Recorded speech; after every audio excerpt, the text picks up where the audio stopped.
අයිබෝන් සුබ දවසක් නිලන්ත බ්ලොග් සමග ඉන්න ඔයාලා හැම දෙනාටම ඉතින් 2020යි ජූනි මාසේ දෙවෙනිදාද ඉතින් අලුත් මාසයක් පටන් ගන්න තින්නේ ඉතින් නිලන්ත බ්ලොග්ස් නරඹන ඔයාලා හැම දෙනාටම සිතුම් පැතුම් ඉටුවන සුබ මාසයක් වෙන්න කියලා ජූනි මාසේ ප්‍රාර්ථනා කරනවා.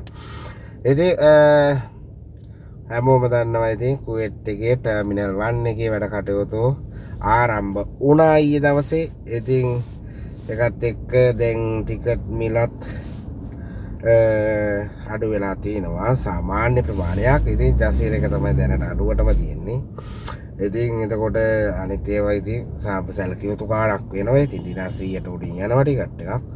ඉතින් කොහොම වුණත් මොකද මේ අඩු කාලේ මේ කට්ටිය ගොඩක් යන්න බලාපොරොත්තු වෙන කාලයක්. ඉතින් කොහොම හරි කුවේට් ගුවන් තොටුපොළේ ටික වැඩ කටයුතු ටික වැඩි කරලා තින්නේ. මොකද පසුගිය කාලේ මැද පෙරදිග ඇති වුණු තත්ත්වයන් එක්ක කුවේට් ගුවන් තොටුපොළ වසා තිබුණේ.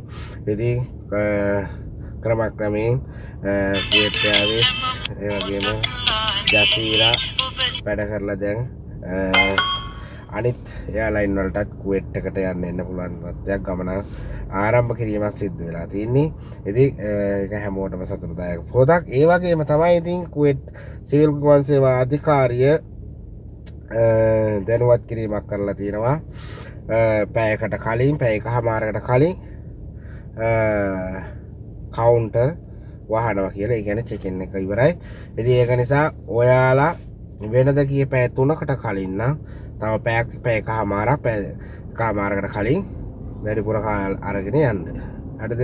අපේ හිතමුකෝ අපි හවස 6ට අපේ ටේක් ඔෆ් එක තිබුණා කියලා.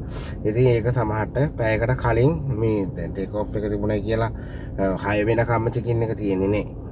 හරිද? ඉතින් අපි ගොඩක් වෙලාවට පැය 3කට කලින් තමයි ගුවන් තොටුපොළට ගියේ. ඉතින් දැන් පැය 4-5ක් තියලා ගියාට ප්‍රශ්නයක් නැහැ. මොකද තමන්ගේ ගමන කරදරයක් නැතුව වැඩ කටයුතු ටික කරගෙන පහසුවෙන් වැඩ කටයුතු කරගෙන යන්න පුළුවන් වාතාවරණයක් ඇති කරගන්න ඔයාලගේ වගකීමක්. ඉතින් ඒක නිසා ඔයාලා පැය 5කට 4මාරකට කලින් එයාපෝට් එකට යන්න බලන්න. හරිද? ඉතින් අනිත් එක ඔය තීන බඩු ප්‍රමාණය කිලෝ ගාන කොච්චරද ඒකට ගානට ගැලපෙන විදියට හදාගෙන යන්න. වැඩිපුර අරගෙන ගිහිල්ලා පස්සේ ඉතින් අර දුක් වෙන්න ඕනේ නෑනේ. ඉතින් ඒක නිසා හැමෝටම කියන්නේ මොකද තමන්ගේ ගමනේදී තමන් අපහසුතාවයකටපත් නොවෙන්න. ඉතින් ඒක නිසා ඒ විදිහට වැඩ කටයුතු ටික කරගෙන යන්න. හරිද? ඉතින් ඊයේ දවසෙත් සයිරන් හඬ ඇහිලා තියෙනවා. ඉතින් කොහොම වුණත් කුවේට් ආරක්ෂක අංශ කුවේට් රජය කුවේට් ආරක්ෂා කරන්න කුවේට් දේපල ජනතාව හැමදෙනාම කුවේට් රටවැසියන් ඒ වගේම මේ රටට වැඩට ඇවිල්ලා ඉන්න හැමදෙනාම ආරක්ෂා කරන්න ඒ කට්ටිය 24 පැය පුරාම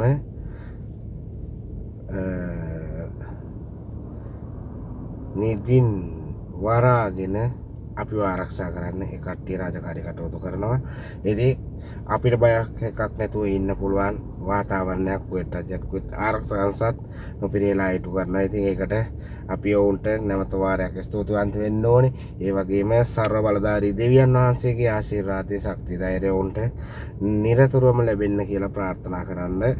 මොකද අපිට සැනසෙල්ලේ ඉන්නේ පුළුවන්කම තියෙන්නේ ඔවුන් මේ රටට වෙන කරදර සියල්ලම මැඩ පවත්තන නිසා. හරිද? ඉතින් කුවේට් ආරක්ෂක අංශ උපරිම කැපවීමකින් වැඩ කටයුතු කරනවා. කුවේට් රජයත් ඒ වගේ. මොකද මේ රට ආරක්ෂා කරගන්න මේ රට ආරක්ෂා වෙන්න කියලා අපි හැමදෙනාම ප්‍රාර්ථනා කරමු. මොකද අපි අපේ රටට වගේම අපි වැඩ කරන කුවේට් රටටත් ඒ වගේම ආදරේ නිසා. මොකද ඉතින් අපි අඩියක් හරි උඩට ආවේ මේ රටට ඇවිල්ලා. ඉතින් එතකොට අපි මේ රටට කරදරයක් වෙනකොට කොහෙත්ම කැමති නෑ. ඉතින් මැද පෙරදිග යුද ගිනි දැල් පහ වෙලාම යන්න කියලා තමයි ප්‍රාර්ථනා කරන්නේ. නමුත් ඉතින් මොනවා වෙයිද කියලා අනාවැකි කියන්න බෑ. ඉතින් කොහොම වුණත් අපේ විශ්වාසයක් තියෙනවා කුවේට් ආරක්ෂක අංශය කුවේට් රජය අපිව ආරක්ෂා කරනවා කියන විශ්වාසය අපිට තියෙනවා.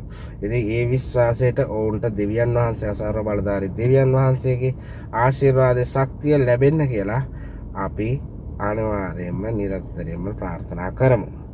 ඉතින් ඔය වගේ තමයි තත්ත්වය. ඉතින් ටිකට් මිල නම් ටික අඩු වෙයි. 16න් පස්සේ ගොඩක්ම අඩු වෙනවා. මේ ජුනි 16න් පස්සේ ගොඩක්ම ටිකට් මිල අඩු වෙලා තියෙන්නේ. දැන් ඊට වැඩිය අද ජසීර එකේ මේ ඉස්සරහට තියෙන ටිකට් අඩු වෙලා තියෙනවා. ඉතින් ඒක නිසා ටිකට් මිල දවසින් දවස පැයෙන් පැය මොහොතින් මොහොත වෙනස් වෙනවා. හරිද? ඔයා දැන් ගන්න ගානට වැඩිය තව මොහොතකින් තව ගාන වැඩි අඩු වෙන්නත් පුළුවන් වැඩි වෙන්නත් පුළුවන්. ඒක තමයි ඉල්ලුම වැඩි වෙනකොට වගේම ඉල්ලුම අඩු වෙනකොට කොහොමද? එතකොට ඒක නිසා මේ දැන් තියෙන තත්ත්වෙ මේ තව ටිකකින් තියෙන ඉතින් කොහොම වුණත් දැන් ගුවන් ගමන් වැඩි වෙලා තියෙනකොට ගුවන් ගමන් දැන් මේ ගුවන් සමාගම් මෙහි එනවා ඒ ගමන් යන්න. එතකොට ටිකට් මිල අඩු වෙන්න ඉඩ කඩ වැඩි. හරිද? ඉදිරියේදී තවත් අඩු වෙයි. ඉතින් සැලකිය යුතු ප්‍රමාණයකට මේනවා. ජූනි 16න් පස්සේ දැනට තියෙන විදිහට නම් ජූනි 16න් පස්සේ ටිකට් ගොඩක්ම අඩුයි. හරිද? ඉතින් ඒක නිසා ඒක නැත් ඔයාලා අවදියෙන් ඉන්න. ඉතින් අනිත් එක තමයි ගොඩක් කට්ටිය මේ දවස්වල අවුරුදු 2 ඉවර වෙලා මාසයයි 2යි අපිට ලංකාවට යන ටිකට් දෙන්නේ පොඩ්ඩක් ඉවසලා ඉන්න බලන්න. මොකද ඔයාලා දැන් මේ යන්න බැරි වෙන්න හේතුව උනේ මැද පෙරදිග ඇති වෙච්ච යුදමය වාතාවරණයත් එක්ක ගුවන් ගමන් වැඩ කරේ නෑ. එතකොට ගුවන් ගමන් වෙනත් විදියට ගියේ. එතකොට ඒවට වැඩි මිලක් අය කරා. ඉතින් ඒකත් එක්ක තමයි ඉතින් තාමත් අඩු වෙමින් පවතින්නේ.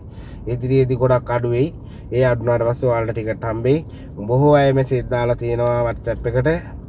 දාලා තියෙන මෙසේජ් වලින් එයාලට අවුරුදු 2 ඉවරයි යන්න ටිකට් එක දෙන්නේ නැහැ. මොකද මේ දවස්වල ටිකට් එක 200ටත් උඩින් තිබෙන වෙලාවල් තිබුණා. ආයි අඩු වෙනවා, ආයි වැඩි වෙනවා. ඉතින් ඒක නිසා ටිකට් මිල අඩු වීමක් සිද්ධ වෙනවා ඉදිරියේදී. සැලකිය යුතු මට්ටමකට අඩු වෙනවා. එතකොට ඔයාලට ටිකට් හම්බෙයි. ඒක හින්දා ඉතින් ඔය ඉවසෝ වගේම තව සතියක් දෙකක් නැත්නම් මේ මාසේ අවසන් වෙනතුරු ඉවසන්න බලන්න. මොකද අපිට ඉතින් වෙන කියන්න දෙයක් නැහැ. ඔයාලට අනිවාර්යයෙන් මගේ WhatsApp එකට මැසේජ් එකක් දැම්ම ගම අනිවාර්යයෙන් ඔයාලට තානාපති කාර්යාලයේ නම්බරය WhatsApp නම්බරය වැටෙනවා. ඉතින් ඒකට ඔයාලා මැසේජ් කරන්න ඔයාලගේ પાස්පෝර්ට් කොපියත් එක්ක විස්තරය ලියලා දාන හරි වොයිස් කට් එකකින් හරි දාන්න. ඉතින් එතකොට ඒකේ මේ කට්ටිය කතා කරයි. ඉතින් වෙන කියන්න දෙයක් නැහැ. මොකද පෙබරවාරි මාසේ 28 වෙනිදා ඉඳලා අප්‍රේල් මේ මාස කිට්ටු වෙනකම් ඉතින් ටිකක් ගුවන් ගමන් වැඩ කරේ නෑ. ඊට පස්සේ සෞදි හරහා ගියා. ඊට පස්සේ මේ එයාපෝට් එකේ ජසීර කුවේට් එයාර්වේස් වැඩ කරන්න ගත්තා. දැන් තමයි අනිත් ගුවන් සමාගම් එන්නේ. තාම ශ්‍රී ලංකන් එනවා කියන ටිකට් එකක්වත් තාම දැක්කේ නෑ. ඉදිරියේදී ශ්‍රී ලංකන් කුවේට් බලා එයි.